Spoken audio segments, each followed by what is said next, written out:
अंजली दमनिया यांची आजची विधानं ऐकली आणि समाजामध्ये किती खालच्या पातळीची विकृत प्रवृत्ती असू शकते हे एकदा पाहायला मिळालं.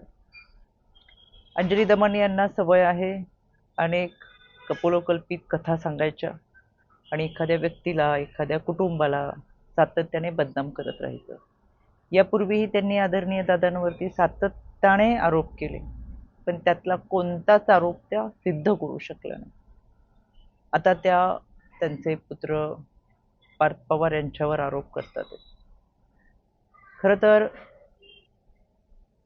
या कुटुंबियांनी आपल्या घरातला व्यक्ती गमावलेला आहे. महाराष्ट्र हळहळ व्यक्त करतोय आणि या सगळ्यांमध्ये मुलावरतीच वडिलांच्या घातपाताचा आरोप या अंजली दमनिया करतात. या नीच पातळीचं किळसवाणं विधान अंजली दमन यांनी केलं.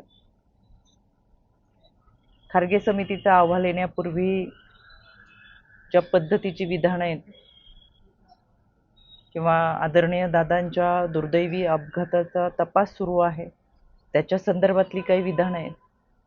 कोणताही पुरावा त्यांच्याकडे नसताना पुराव्या अभावी सातत्याने वक्तव्य करणं आणि चर्चेत राहणं, पण ही अतिशय घाणेरडी मानसिकता आहे.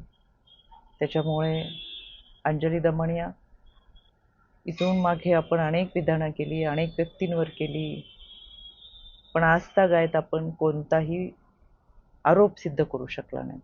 त्याच्यामुळे आता राष्ट्रवादी काँग्रेस पक्षाला सुद्धा आपल्यावर कायदेशीर कारवाई करावी लागेल आणि या कारवाईला आपल्याला सामोरं जावं लागेल.